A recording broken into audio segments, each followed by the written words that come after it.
मेरा नाम हरमन है। मेरा गेट में ऑल इंडिया रैंक 92 आया था। मैं आपको सॉइल मैकेनिक्स पढ़ा रहा था। आज हमने पिछली वीडियो में किया उससे आगे कंटिन्यू करते हुए आगे बढ़ेंगे। तो अब हम करने जा रहे हैं relation between W and W dash. अब जैसे हमने वॉइड रेशो और पोरोसिटी में रिलेशन ड्राइव किया था ना, वैसे ही हम इसमें करेंगे। वहां पर हमने लेटेस्ट पोरोसिटी पढ़ी थी, फिर उसका सहारा लेते हुए रिलेशन ड्राइव किया था। वहीं यहां पर भी ऐसे ही करेंगे। W डैश हमने लेटेस्ट पढ़ा है, तो उसका सहारा लेते हुए हम आगे अपना रिलेशन डिराइव करेंगे। W dash is equal to weight of water to total weight of soil, right. Of course मैं एब्सोल्यूट टर्म में बात कर रहा हूं, परसेंटेज में नहीं। टोटल वेट बड़ा है, वेट ऑफ वाटर छोटा है, तो जैसे 6 डिवाइडेड बाई 3 इक्वल टू 2, 6 को ऊपर 3 को नीचे, वो ही हमारा टिपिकल एग्जांपल।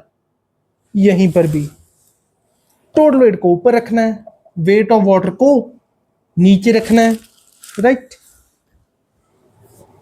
टोटल वेट को ऊपर, वेट ऑफ वाटर को नीचे, तो यहां पर भी उल्टा करना पड़ेगा। कर दो, नो प्रॉब्लम। टोटल वेट को wait of water plus weight of solids plus weight of air, पर वेट ऑफ एयर को तो हम 0 लेके चल रहे हैं, उसको इग्नोर मारो, डायरेक्ट इग्नोर। अंडरस्टूड है वो तो। अब divide by weight of water,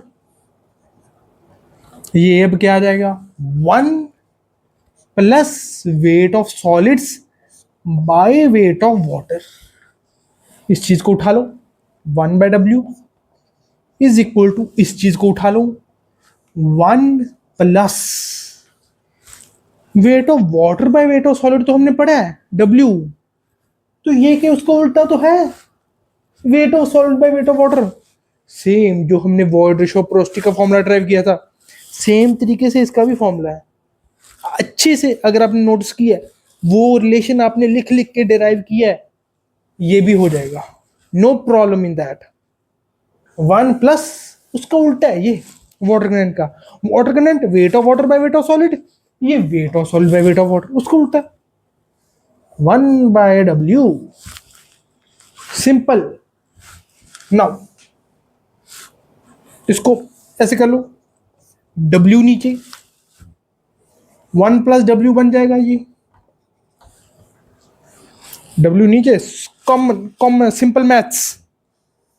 W dash equal to, इसको उल्टा कर दिया, इसको उल्टा, W बाय 1 प्लस W। और अगर 1 को इस साइड ले जाके माइनस कर दोगे, तो फिर W का इन terms of W dash formula निकालोगे, जैसे वहां पर हमने निकाला था वॉइड रेशो पोरोसिटी में। तो इधर फॉर्मूला क्या आ जाएगा, W equal to W dash by 1 minus W dash. Same formula नहीं, सेम जो तरीका है ड्राइव करने का, और याद रखने का तरीका भी वही होगा। ऑफ कोर्स ये आपको याद होना चाहिए। आप कुछ लैब के रिजल्ट्स निकालोगे, that will be in terms of W dash, तो वहां से W निकालना पड़ेगा आपको, राइट। पर फिर भी ये वाला रिलेशन तो देखो फिर याद होना चाहिए, पर ये वाला भी याद होना चाहिए। W अगर दिया हो, W डैश अगर निकालें, क्योंकि देखिए अभी तक पूछा नहीं गया, तो नए क्वेश्चन पूछने का स्कोप इसमें बढ़ जाता है, और गेट कोशिश करता है कि नए क्वेश्चन पूछे, राइट। और गेट को ही फिर फॉलो करते करते दूसरे जो JEE SDO वाले एग्जाम्स होते हैं वो भी फॉलो करते हैं, राइट। नाउ ये चीज आपके सामने आ गई।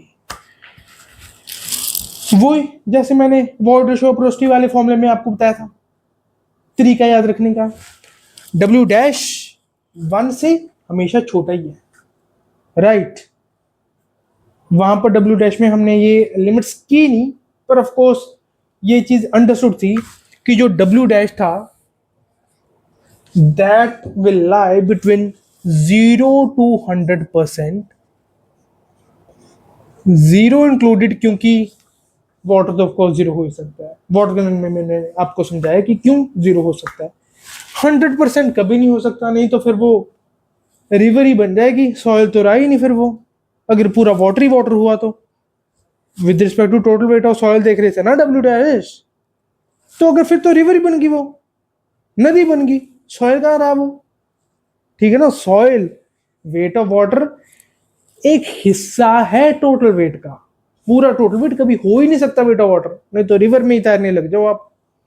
राइट, तो ये चीज आपको ध्यान में रखनी है। तो यहाँ पे डब्ल्यू डैश 1 से हमेशा छोटा होगा, तो 1 माइनस डब्ल्यू डैश पॉजिटिव आ सकता है, तो W dash by 1 minus W dash is equal to W. वही सेम याद रखने का तरीका है जो वर्ड शोप्रोस्टी में था। तो W dash by 1 minus W dash हो सकता है और वो डब्ल्यू के इक्वल होगा, और फिर यहाँ पे माइनस है तो यहाँ पे प्लस होगा, W by 1 plus W equal to W dash. ये सेम सेम याद रखने का सेम तरीका, वहां मैंने थोड़ा सा ज्यादा टाइम लगा कर बताया था, यहाँ पे शॉर्ट में बता रहा हूँ ताकि आपका टाइम ना वेस्ट हो। That's it. Now next what we are going to do is derive a relation between weight of solids and total weight of soil।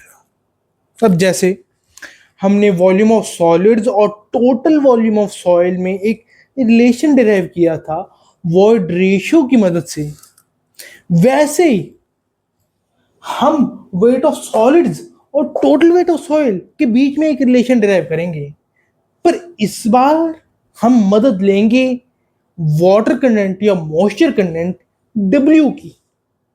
Right, same अगर आपने उस रिलेशन को लिख लिख कर, मेरी वीडियो देखकर उसके बाद में लिख लिख कर डिराइव किया है, तो ये तो आपके लिए बस ऐसे ही बाय हाथ की खेल है, नथिंग मोर देन दैट।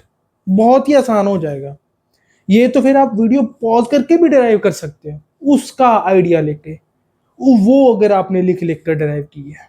इसलिए एक चीज पर मास्टरी कर लें तो दूसरी चीज पर मास्टरी करनी आसान हो जाती है, बहुत आसान हो जाती है, क्योंकि हमारा ब्रेन उस तरह से काम करने लग जाता है। राइट, नाउ रिलेशन डिराइव करना है in terms of water content. चलिए वाटर कंटेंट का फॉर्मूला लिखिए। Water content is weight of water to weight of solids. अब जैसे मैंने उसमें बताया था, ऊपर बड़ा हो नीचे छोटा हो तभी डिवाइड करेंगे, 6 ऊपर हो 3 नीचे हो तभी डिवाइड करेंगे। तो टोटल वेट ऊपर आए उसके लिए हमें 1 ऐड करना पड़ेगा दोनों साइड, क्योंकि अगर हम ऐसे करें तभी, अगर हम दोनों साइड 1 ऐड करें, यहां पे 1 ऐड करना डेरिवेशन करने के लिए है, यहां पे 1 ऐड करना मजबूरी है, क्योंकि तभी इक्वल टू का साइन इक्वालिटी तभी होल्ड करेगी जो ये वाली इक्वालिटी है। ठीक है, इसको अब डिराइव कर लो। टोटल वेट तभी आएगा अगर 1 ऐड करेंगे, क्यों? क्योंकि ऐसे अगर वेट ऑफ सॉलिड्स को कॉमन ले लेंगे नीचे तो वेट ऑफ वाटर प्लस यहां पे वेट ऑफ सॉलिड्स आ जाएगा, तो लिख लेंगे हम weight of solids, this will become equal to total weight by weight of solids. तो यहां और यहां इन दोनों को उठा लो, 1 plus W equal to total weight by weight of solids. और यहां आपका रिलेशन डराइव हो गया, वेट ऑफ सॉलिड्स को इस साइड ले आओ तो ये हो जाएगा total weight is equal to weight of solid into 1 plus W. लिख लो total weight is equal to weight of solids into 1 plus W. Relation को अच्छी तरह लिखने के लिए मैंने टोटल वेट को इस साइड ले गया, इस साइड रखने के बजाय। राइट, बात एक ही है। ये आपके पास फाइनल रिलेशन आ गया। इसको आप ऐसे भी लिख सकते हो, वेट ऑफ सॉलिड को इधर ले जाओ, 1 प्लस डब्ल्यू को इधर ले आओ।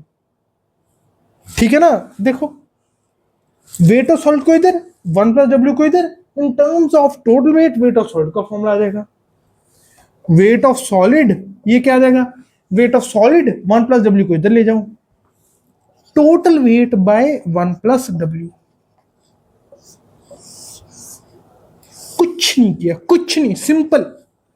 1 प्लस डब्ल्यू को इधर ले आए, वेट ऑफ सॉल्ट को इधर ले आए, तो ये क्या आ गया, weight of solid equal to total weight by 1 plus W. अब जैसे उसमें मैंने आपको बताया था कि volume of salt is equal to total volume by 1 plus E, ये total volume is equal to volume of solid into 1 plus E, दोनों में से कुछ भी आप याद रख लो, दूसरा तो याद रह ही जाएगा। और याद रखने का तरीका भी बताया था, वही चीज मैं यहां पर भी आपको कह रहा हूं, इन दोनों में से total weight is equal to weight of solid into 1 plus W और weight of solid is equal to total weight by 1 plus W, दोनों में से कोई सा भी रिलेशन आप याद कर लो, दूसरा तो अपने आप ही याद हो जाएगा, राइट। एक ही बात है, रीअरेंजमेंट की है फॉर्मूलाज में और कुछ नहीं। याद रखने का तरीका भी सेम है, 1 प्लस डब्ल्यू 1 से हमेशा बड़ा ही होगा, तो अगर टोटल वेट को 1 प्लस डब्ल्यू से डिवाइड करोगे तो कोई छोटी चीज आएगी, वो छोटी चीज टोटल वेट को कम करके वेट ऑफ सॉलिड के इक्वल कर देगी। और सॉलिड एक पार्ट है टोटल का, solid wait of solid is just a part of total weight of soil, एक पार्ट है तो वो तो कम ही होगा, और उसको हमने कम कर दिया टोटल वेट को 1 प्लस डब्ल्यू से डिवाइड करके। टोटल वेट हमेशा वेट ऑफ सॉलिड से ज्यादा ही होगा, वेट ऑफ सॉलिड को मल्टीप्लाई कर दिया 1 प्लस समथिंग, वो समथिंग क्या है 1 प्लस डब्ल्यू हमारे वाले केस में, तो 1 प्लस समथिंग मतलब 1 प्लस डब्ल्यू हमारे वाले केस में इनटू वेट ऑफ सॉलिड, तो वेट ऑफ सॉलिड से कुछ ज्यादा निकल के आएगा, वो ज्यादा टोटल वेट हो जाएगा। Clear, very very clear. Now next, अब आज हम इतना ही करेंगे, नेक्स्ट वीडियो में हम इससे आगे जाके अपने कंसेप्ट्स को और आगे बिल्ड करेंगे। Thank you very much for watching my video. अगर आपको ये वीडियो अच्छी लगी तो जिसको इस वीडियो की ज़रूरत हो सकती है उसके साथ शेयर करके आप इस नॉलेज को आगे फॉरवर्ड कर सकते हैं। Thank you very much.